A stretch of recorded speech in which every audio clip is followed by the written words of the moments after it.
Meus netinhos, se fecho os olhos agora, consigo me transportar para aquela época, para a menina que eu era, tão cheia de vida, com os sonhos desdobram-se, como um mapa de tesouros à minha frente. Eu devia ter uns 16 anos, talvez, 17, e morávamos aqui mesmo, pertinho de São João da Boa Vista, mas numa fazenda que parecia um mundo à parte. Nosso dia a dia era simples, regido pelo sol e pelas estações. Acordava com o canto dos pássaros e o cheiro do café coado, e passava as manhãs ajudando minha mãe nos afazeres da casa, na cozinha onde os bolos de fubá assavam e o pão crescia. À tarde, era na lida da roça que eu me dedicava, sob o sol quente, colhendo o que a terra generosa nos oferecia.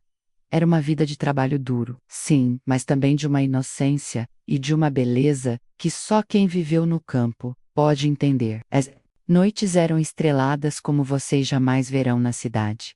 E o silêncio só era quebrado pelo som dos grilos, e de vez em quando, pelo coachar dos sapos na lagoa. Meus sonhos, naqueles tempos, eram puros e despretensiosos. Eu queria ter minha própria casinha, talvez com jardim florido, e casar com um homem bom, que me amasse, e com quem eu pudesse construir uma família grande e feliz, cheia de filhos, correndo pelo quintal. Era o sonho de toda moça da minha idade, um roteiro que parecia natural e predestinado, mas o destino músico Aredos, às vezes gosta de pregar peças. E foi ali, naquela fazenda, em meio à rotina do trabalho e à simplicidade da vida no campo, que um amor inesperado cruzou o meu caminho. Ele era um peão, um rapaz forte e bonito, com um sorriso que desarmava e um olhar que parecia carregar o brilho das estrelas. Ele não era daqui de São João, tinha vindo de longe em busca de trabalho, e trouxe consigo um ar de mistério que me fascinava.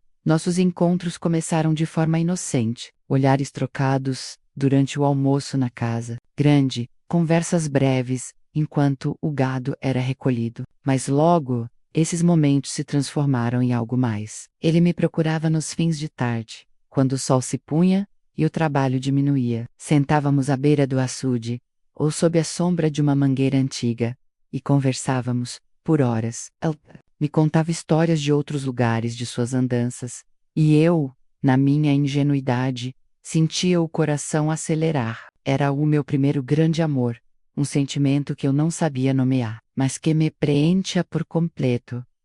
Aquele amor fugaz foi como um relâmpago em minha vida, intenso, avassalador, mas efêmero. Ele não era um amor para ficar para construir um lar, mas eu, na minha juventude e inexperiência, não via as placas de perigo. Sentia-me viva, amada, e pela primeira vez, minha alma parecia encontrar uma melodia própria. Os beijos eram roubados, os abraços apressados, sempre com o medo de sermos descobertos por alguém da fazenda ou por meus pais. Sabíamos que aquele relacionamento, embora puro em sua intensidade para mim, era algo que não seria aceito, algo que poderia trazer problemas. E foi nesse turbilhão de emoções, nesse romance que floresceu rápido como uma planta de verão, que a vida me apresentou sua primeira e mais dura lição. O tempo na fazenda dele estava acabando, o trabalho diminuindo, e a partida dele se anunciava. A dor da separação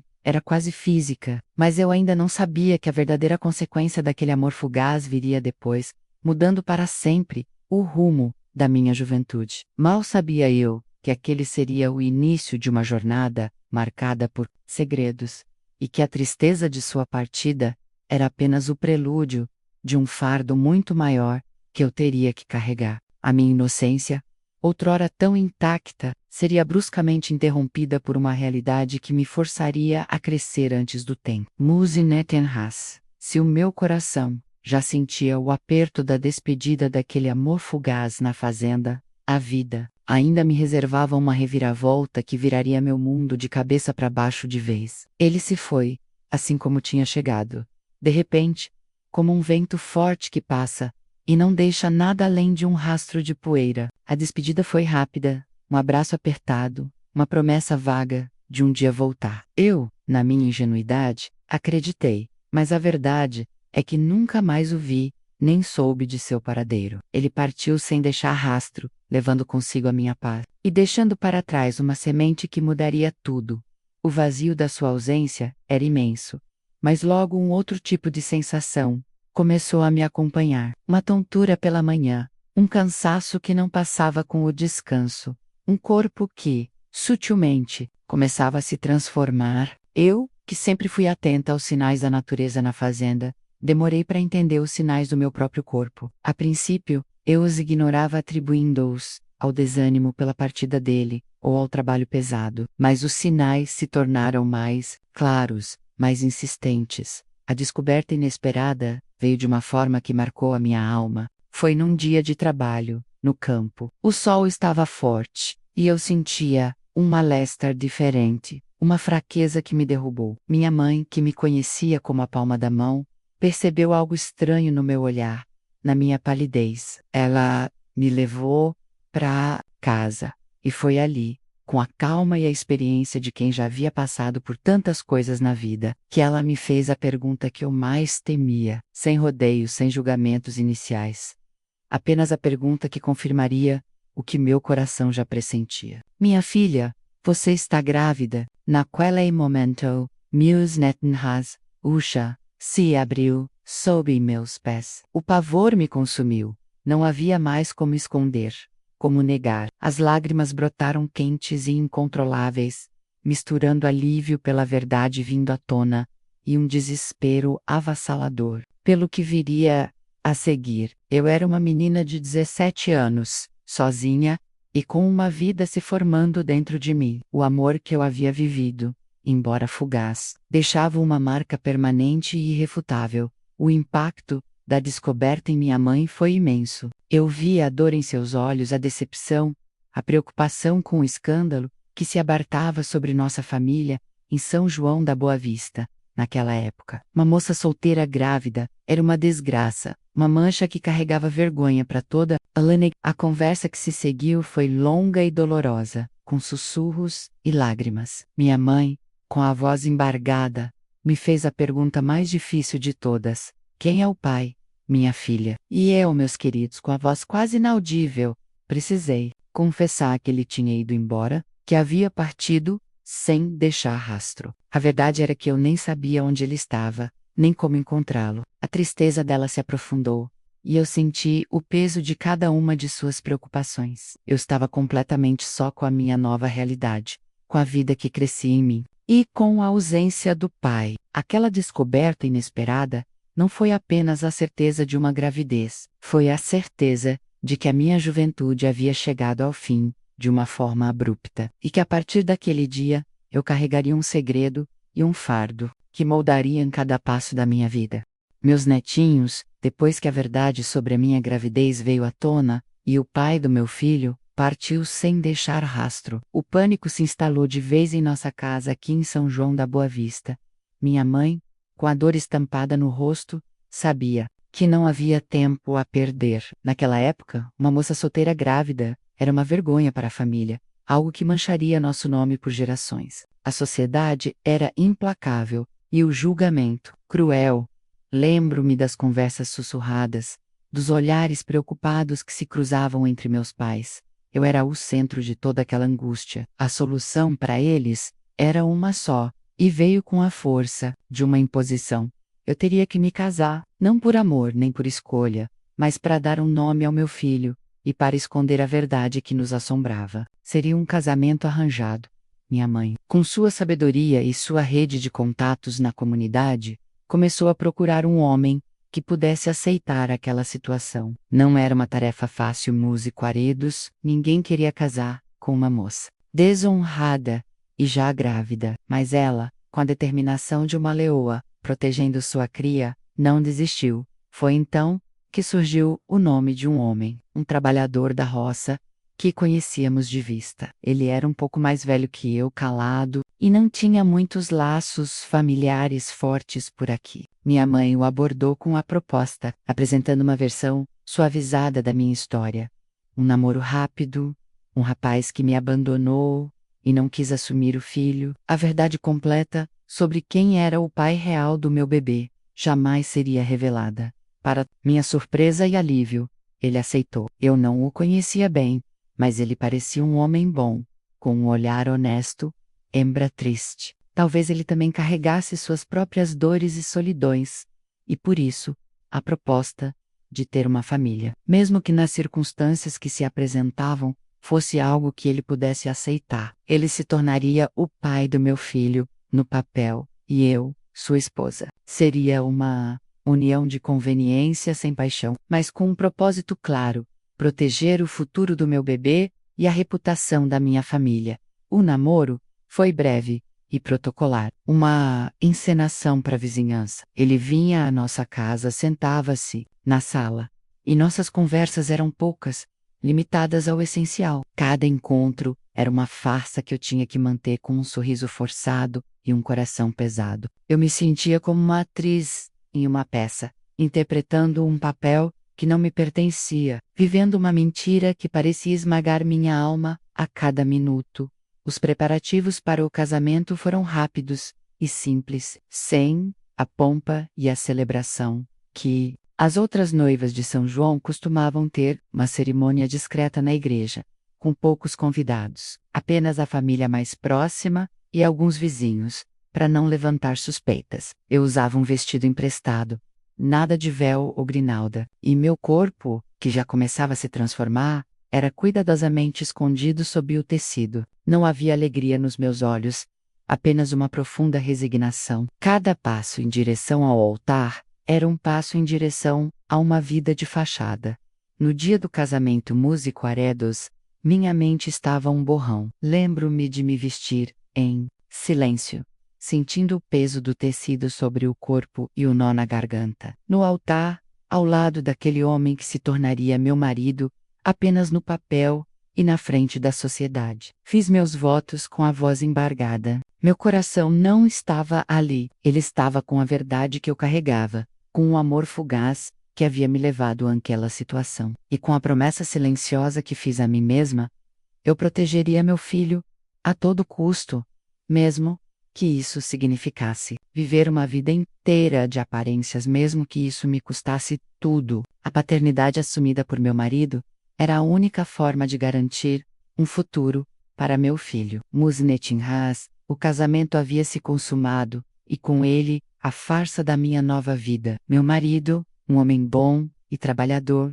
assumiu o papel de pai para meu filho que crescia em meu ventre. Ele o fez com dignidade e carinho, mas sem jamais saber a verdade por trás daquele laço. E eu, meus amores, comecei ali a viver uma existência de mentira, com um peso imenso na alma. Os primeiros anos foram um turbilhão de emoções contraditórias. Por um lado, a alegria e o milagre de ser mãe. Meu filho, quando nasceu, trouxe uma luz que eu nunca imaginei possível. Era a minha redenção, a prova viva de um amor, por mais complicado que fosse sua origem. Eu o amava com cada fibra do meu ser, e a dedicação a ele era a única coisa que me mantinha de pé. Eu o alimentava, o ninava, o via crescer e dar os primeiros passos aqui, em São João da Boa Vista, na casa que agora era nossa. Mas, por outro lado, havia a mentira constante. Cada vez que meu filho chamava meu marido de pai, um aperto gelado me invadia o peito. Era um lembrete cruel da verdade que eu escondia,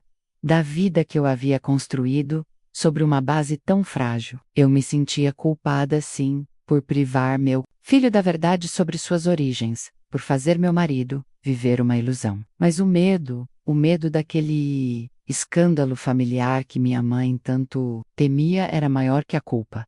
Viver essa farsa exigia um esforço diário. Eu tinha que estar sempre atenta, medindo minhas palavras, meus gestos, para que nada, absolutamente nada, pudesse levantar suspeitas. Os vizinhos, as comadres, a própria família estendida menos todos observavam, comentavam. Qualquer poderia desvendar o segredo, e o pavor de ser descoberta era uma sombra constante. Eu evitava conversas sobre o passado, sobre como eu e meu marido nos conhecemos tão rapidamente, sobre as datas do casamento e do nascimento do bebê. Minha vida se tornou uma série de desvios e omissões. O peso na alma era quase físico. Ele se manifestava em noites insones, onde eu revivia cada momento, cada escolha dolorosa. Sentia-me presa, sufocada por essa teia de enganos que eu mesma havia ajudado a tecer. Eu queria ser livre, gritar a verdade, mas sabia que isso destruiria muitas vidas, inclusive a do meu filho, que crescia feliz e alheio a tudo. Meu coração, que antes palpitava com a inocência e o amor fugaz, agora carregava o fardo de um segredo que nunca cicatrizava por completo. A ironia era que, para proteger meu filho do julgamento da sociedade, eu o estava criando em uma realidade que não era totalmente verdadeira. Eu me perguntava se ele, um dia, sentiria falta de algo, se a intuição de um filho o levaria a questionar. Essa incerteza era mais um peso, mais uma camada nessa prisão invisível que construía ao redor da minha vida. E assim, os anos se arrastaram, cada um deles uma perpetuação daquela mentira. A alegria do dia a dia com minha família era genuína, mas sempre havia uma pontada, um lembrete silencioso do segredo que pesava, que moldava cada sorriso, cada abraço. O preço daquela farsa Nusinetenhas era a minha própria alma que permanecia calada, sufocada sob o peso da verdade não dita. Meus netinhos, a vida de casada, mesmo sendo uma farsa, me trouxe uma rotina, um dia a dia com afazeres e responsabilidades. Mas acima de tudo, ela me trouxe meu filho. Quando ele nasceu, foi como se uma luz invadisse a escuridão do meu ciclo. O amor que senti por aquela criaturinha frágil e inocente era tão grande que me dava uma força que eu nem sabia que possuía. Ele era a minha única verdade, o meu porto seguro em meio a tantas mentiras. Mas não pensem que foi fácil. Criar um filho, especialmente nas minhas circunstâncias, era um desafio constante. As dificuldades eram muitas. Embora eu tivesse um marido presente, no papel e no lar, eu me sentia criando meu filho sozinha, enfrentando as dúvidas e os medos que só uma mãe, em minha situação, poderia entender. As noites eram curtas, com o bebê chorando e as preocupações me consumindo. O trabalho na casa, a lida na pequena roça que tínhamos aqui em São João da Boa Vista, tudo se acumulava. Eu me via exausta, mas o sorriso do meu filho, o calor do seu corpo pequeno aninhado ao meu, me dava o ânimo para seguir. Eu me dedicava a ele com cada fibra do meu ser. Cada mamada, cada troca de fralda, cada canção de ninar era um ato de amor puro. Eu o observava dormir, sonhando com um futuro onde ele fosse feliz, longe de todas as sombras do meu passado. Meu maior desejo era protegê-lo do mundo, do julgamento, de uma verdade que eu sabia que poderia machucá-lo. Eu era uma leoa, disposta a tudo para que ele tivesse uma vida normal, um futuro digno, mesmo que isso custasse a minha própria paz. A força do meu amor materno era o que me impulsionava. Era por ele que eu mantinha a farsa, por ele que eu suportava o peso do segredo, as perguntas dos vizinhos sobre a semelhança do meu filho com meu marido, os comentários sobre a pressa do casamento. Eu enfrentava tudo com um sorriso ensaiado e uma resposta pronta para desviar a atenção da verdade. Cada olhar de dúvida, cada sussurro era uma pontada, mas a imagem do meu filho me dava força para suportar. Havia momentos de desespero.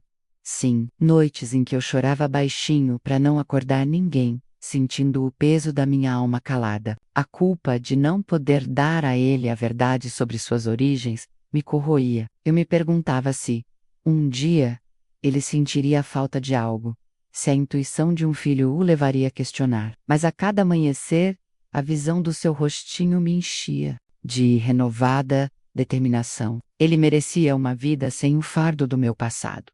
As dificuldades financeiras também eram uma constante. A vida no campo era dura, e cada centavo era contado. Eu trabalhava incansavelmente, e meu marido também, para garantir que nada faltasse ao nosso filho. Mas a maior dificuldade não era a falta de dinheiro ou o cansaço físico. Era a luta interna para manter a mentira viva, para proteger a inocência do meu filho. Meu filho foi crescendo, se tornando um menino esperto, cheio de vida. Vê-lo brincar, aprender, descobrir o mundo, era a minha maior alegria. Ele era o motivo do meu sorriso, o sentido de cada sacrifício. E, naquele tempo, essa luz na minha escuridão secreta era a única coisa que realmente importava. As dificuldades eram superadas, uma a uma, sempre impulsionadas pela imensa e inabalável força do amor materno, que me ligava ao meu tesouro. Muse Nettenhas, se o amor pelo meu filho era a luz na minha vida, o silêncio que eu carregava sobre a sua verdadeira origem era a sombra que me acompanhava a cada passo. Depois que ele nasceu e a rotina da casa se estabeleceu, a necessidade de manter a farsa se tornou ainda mais premente. Cada dia era um novo desafio, para que a mentira sobre a paternidade fosse mantida. E o medo da verdade revelada era uma presença constante, um nó apertado no meu peito. Lembro-me de como eu me tornei vigilante. Cada visita de um parente mais curioso, cada conversa na rua com uma vizinha que gostava de saber da vida alheia, era um momento de tensão. Eu aprendi a arte de desviar o assunto, de dar respostas vagas, de sorrir e mudar de conversa quando o tema se aproximava perigosamente do meu passado ou do tempo do meu casamento. Era exaustivo meus queridos, viver sempre em alerta, sempre com o coração disparado. O silêncio não era apenas externo, ele se tornou interno. Eu me fechei, construí muros ao redor da minha alma. Não podia ter grandes confidentes além da minha mãe, que já se calava comigo. A amizade com as outras mulheres de São João da Boa Vista era superficial, limitada a amenidades e fofocas inofensivas. Eu não podia me abrir, não podia compartilhar minhas angústias mais profundas, porque o risco de um deslize era grande demais. Meu filho foi crescendo, e com ele, as perguntas naturais de uma criança. Mãe, eu pareço com o pai. Não pareço? De onde veio o papai? Eu inventava histórias, reforçava a ideia de que ele era a cópia do meu marido, do homem que o criava com tanto carinho. Cada vez que ele me olhava com seus olhos cheios de inocência e amor, eu sentia uma pontada de culpa. Ele confiava em mim plenamente, e eu o estava criando em uma farsa. O medo da verdade revelada era multifacetado. Primeiro, o medo da reação.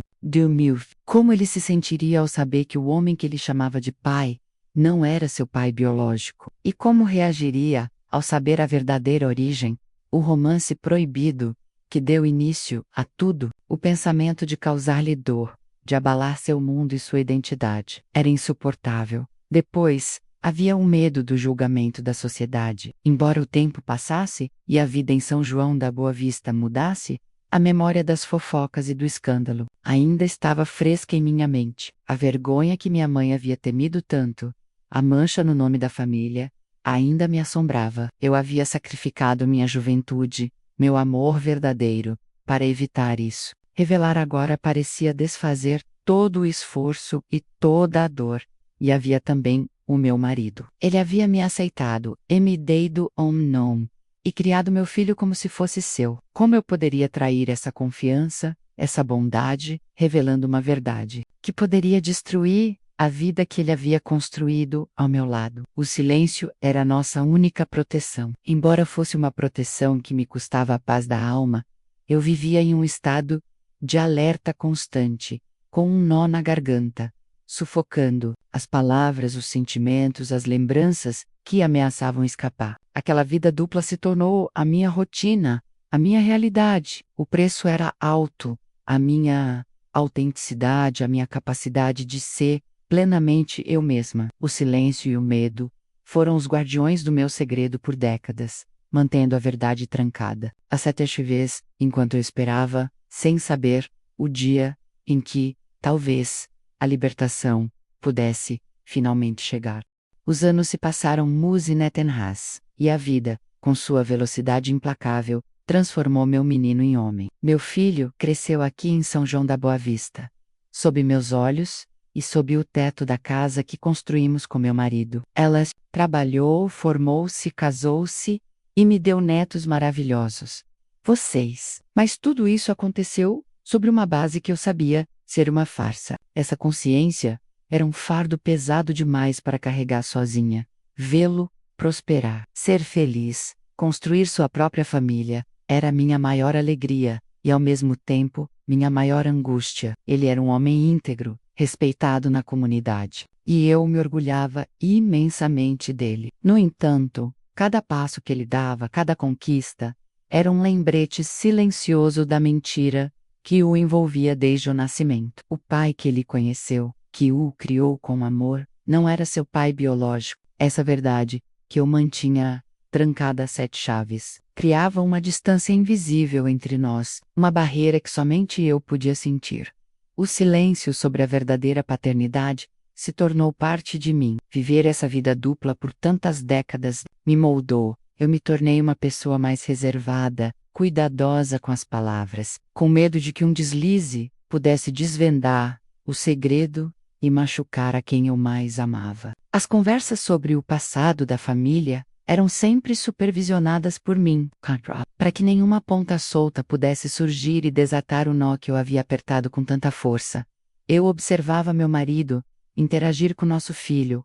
Havia carinho, afeto genuíno, e o vínculo que se formou entre eles era forte e bonito. Essa cena, ao mesmo tempo que me trazia um alívio por ver meu filho amado e cuidado, me causava uma dor profunda. Meu marido, em sua inocência sobre a verdade completa, dedicou uma vida àquela criança. Como eu poderia, um dia, quebrar essa ilusão, essa confiança? O peso na alma de criar um filho em uma mentira era constante. Pensava nas perguntas que ele poderia ter, nos sentimentos que surgirão se ele um dia descobrisse a verdade. Seria ele capaz de me perdoar? Deeper, vida que eu o forcei a viver. A culpa me corroía em noites insones, e as cicatrizes do tempo que eu já sentia no corpo eram pequenas perto das marcas invisíveis que essa farsa deixava na minha alma.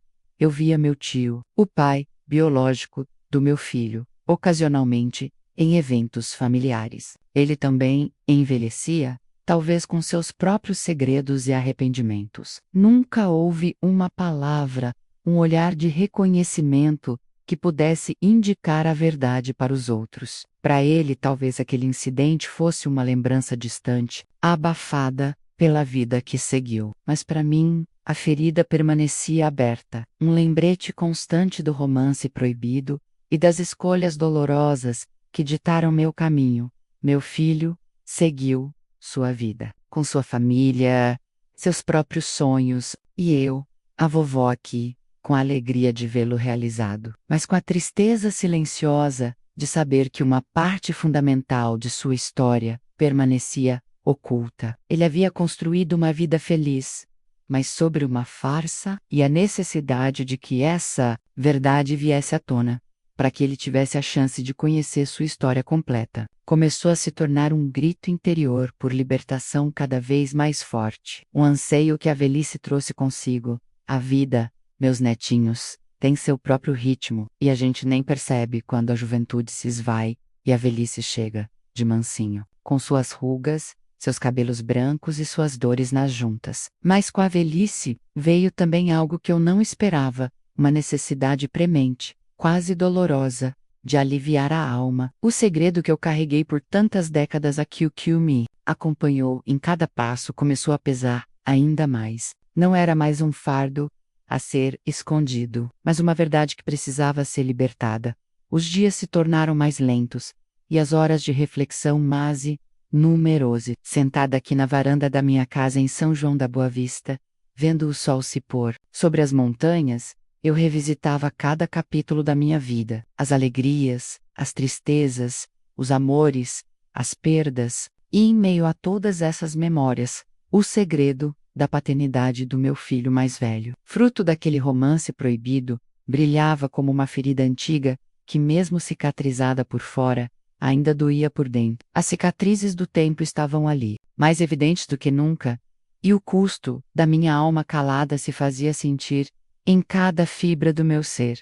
Eu via meus filhos já adultos, alguns com cabelos grisalhos como os meus, via meus netos correndo pela casa, cheios de vida e de curiosidade, e pensava, como eu poderia partir deste mundo, levando comigo essa história, essa parte tão crucial da minha existência, sem que eles soubessem. O medo do julgamento que antes era tão forte e ditava minhas escolhas dolorosas, começou a diminuir. Foi substituído por um desejo ainda maior de autenticidade, de paz e o sencha-kyu. Para encontrar a verdadeira serenidade, antes de partir, eu precisava me despir daquela mentira que me acompanhava desde a juventude. Não era mais uma questão de proteger a mim ou a minha família da vergonha social. A sociedade mudou muito desde os meus tempos de menina. As pessoas estão mais compreensivas, os tabus, embora ainda existam, não têm o mesmo poder esmagador de antes. A verdadeira proteção que eu buscava agora era para minha própria alma. Eu queria me sentir leve, sem pesos, sem nós na garganta. Antes de encontrar meu Criador, eu senti que o silêncio, antes um escudo, tornara-se uma prisão dourada, sim, com muito amor e carinho ao redor, mas uma prisão. Ainda assim, eu queria poder olhar para meus filhos e netos e ter a certeza de que eles me conheciam de verdade. Não apenas a versão que eu havia construído para o mundo, o desejo de compartilhar, de confessar, de ser totalmente transparente, crescia a cada dia. Era um grito interior, por libertação que ecoava dentro de mim, cada vez mais alto, sufocando o medo.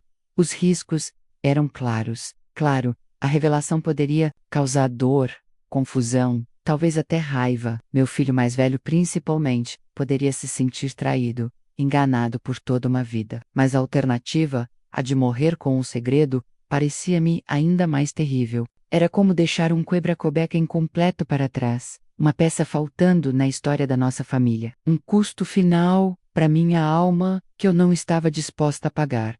Passei a rezar mais, a pedir orientação, pedi a Deus a coragem para dar esse passo, para encontrar as palavras certas, o momento certo. Eu sabia que a verdade, por mais dura que fosse, era um caminho para a cura, não só para mim, mas, quem sabe, para todos os envolvidos. O alívio que eu imaginava sentir ao finalmente falar era uma força motriz, um sopro de esperança nos meus últimos anos. E assim, meus queridos, a vovó aqui, já com os cabelos brancos e a pele marcada pelo tempo, começou a amadurecer a ideia de que o adeus não seria completo sem a verdade. Não era mais uma questão de esconder, mas do revelar, de desfazer os nós que o tempo havia apertado. A velhice me trouxe a sabedoria de que a vida é finita, e que certas coisas não podem ser levadas para o túmulo. E o maior desejo do meu coração, antes de partir, era ter a alma lavada, livre e em paz. O próximo passo, eu sabia, seria o mais difícil, mas também o mais libertador.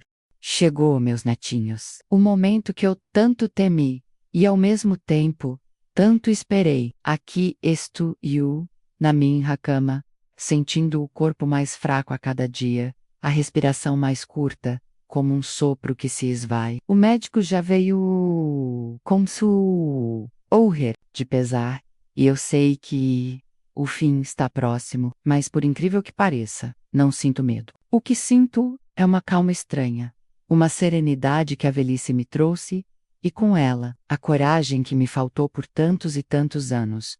A decisão de contar o meu segredo no limite da vida não foi um capricho, mas uma necessidade profunda da minha alma. Eu não queria que vocês, meus amados, tivessem que viver com a sombra de uma mentira, com um pedaço faltando na nossa história de família. Não queria levar para o túmulo um fardo que me pesou por mais de 70 anos. Sentia que a minha partida só seria completa, só me traria a paz verdadeira, se eu me despedisse de vocês com a verdade escancarada, por mais dolorosa que ela fosse. Naquela manhã de uma sexta-feira de julho, aqui em São João da Boa Vista, chamei meus filhos, o meu primogênito, o mais velho, aquele por quem tudo começou, e os outros, que nasceram de um amor que se construiu com o tempo, mas que também carregaram, sem saber, o peso do meu segredo. Eles vieram, um a um, sentar-se ao redor da minha cama, com os rostos preocupados, os olhos marejados. O silêncio na casa era denso, só quebrado pelo meu respirar ofegante e pelo tic-tac lento do relógio na parede. Eu reuni todas as forças que ainda me restavam. Olhei para cada um deles, um por um, tentando gravar em minha mente os seus rostos, as suas expressões. Comecei a falar com a voz fraca, mas com uma convicção que vinha do fundo do meu ser. Não usei rodeios, nem busquei desculpas. Apenas a verdade. Comecei do começo, da minha juventude interrompida e do amor fugaz na fazenda.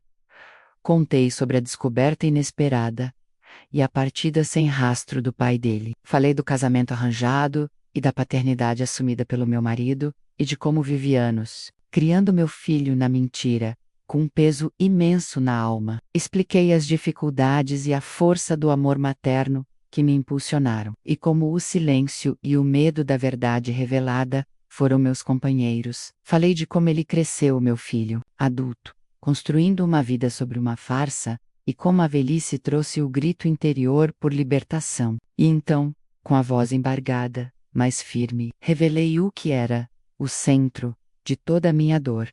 O pai real do meu filho mais velho não era o meu marido, mas sim o meu próprio tio. O silêncio que se seguiu foi ensurdecedor. Meus filhos me olhavam com olhos arregalados, chocados, incrédulos. Via a dor em seus rostos, a confusão, a raiva talvez. O meu primogênito, em particular, empalideceu, e seus olhos se encheram de lágrimas. Era a triste verdade revelada no fim, nua e crua, sem enfeites, sem atenuantes. Expliquei as razões da minha decisão. A necessidade de protegê-lo, meu filho, do julgamento de uma sociedade cruel, de dar a ele um nome e um lar, de preservar a honra da nossa família, ainda que isso significasse viver uma mentira por toda a vida. Falei do medo constante, do peso da mentira que carreguei sozinha, das noites em claro da culpa que me coroía. Não pedi perdão, pois sabia que o que fiz foi por amor e por desespero. Apenas pedi compreensão. As lágrimas começaram a rolar pelo rosto dos meus filhos. Não eram apenas lágrimas de tristeza, mas do choque, de uma nova compreensão sobre a mulher que eu era, sobre a vida que eu havia levado. Vi neles um misto de dor e de respeito, talvez até de admiração pela força que tive de carregar um segredo tão grande por tanto tempo. Aquel momento, Muse Nettinghas, foi o mais libertador da minha vida. As palavras, uma vez presas na garganta, agora flutuavam no ar, leves, dissolvendo décadas de silêncio e de angústia. Senti um peso enorme sair dos meus ombros, como se eu pudesse finalmente respirar de verdade. A verdade, meus queridos, tem esse poder. Ela pode ferir, sim, mas também liberta. E aqui, no meu leito de morte, no limite da vida, eu escolhi a liberdade, a paz de uma alma que finalmente se revelou por completo. Meus amados netinhos, o ar no quarto ainda estava denso, depois que as últimas palavras da minha confissão flutuaram no ambiente. As lágrimas nos rostos de vocês eram um espelho das minhas próprias, mas agora eram lágrimas de um tipo diferente. Não eram mais as lágrimas de medo ou de vergonha que me acompanharam por uma vida inteira, mas as lágrimas que vêm com a libertação, com a verdade que finalmente encontra seu caminho. Eu vi o choque em seus olhos, sim, mas depois do choque, algo mais profundo começou a surgir. A compreensão. E, com ela, o amor. Meu primogênito, aquele que mais seria afetado por essa revelação, se aproximou da cama e segurou minha mão. Seu toque era firme, e seus olhos, embora ainda marejados, transmitiam uma força que me surpreendeu. Mãe, ele disse, com a voz embargada, a senhora carregou um peso enorme por nós. Eu sinto muito pela dor que a senhora passou. Naquele momento, meus queridos, eu soube que valeu a pena. A verdade, por mais dura que fosse, não nos separou. Ela nos uniu ainda mais. O legado da minha história, Muse Nettinghas, não ir para ser um fardo para vocês. Pelo contrário, que ela seja um lembrete de que a vida é cheia de complexidades. Nem tudo é preto no branco, nem todas as escolhas são fáceis. Às vezes as circunstâncias nos empurram para caminhos que jamais imaginamos, e temos que fazer o que é preciso para proteger aqueles que amamos. A minha história é um testamento da força do amor materno, um amor que me levou a sacrificar minha própria paz, em nome da segurança e do futuro do meu filho. Eu não me arrependo das minhas escolhas dolorosas, pois elas me permitiram criá-los, vê-los crescer e formar suas próprias famílias aqui em São João da Boa Vista. Que a minha vida sirva também como uma lição sobre o perdão. Perdão para os outros, sim, para aqueles que nos ferem, mesmo que o ferimento venha de dentro da própria família. Mas acima de tudo, perdão para si mesmo. Eu demorei muitas décadas para me perdoar pela mentira que vivi, pelo segredo que carreguei. Que vocês aprendam a se perdoar pelos erros, pelas falhas, pelas escolhas difíceis que a vida inevitavelmente lhes apresentará. A culpa é um fardo pesado demais para se carregar por uma vida inteira. E por fim, que a minha história lhes ensine sobre a aceitação das imperfeições da vida, das reviravoltas inesperadas, das verdades que podem ser desconfortáveis, aceitação das pessoas como elas são, com suas luzes e suas sombras, com seus passados e seus segredos. Nós somos feitos de todas as nossas experiências, das alegrias e das dores, dos acertos e dos erros, e é na aceitação plena de tudo isso que encontramos a verdadeira paz. Não quero que vocês vivam com vergonha ou medo. Quero que vivam com integridade, com a cabeça erguida,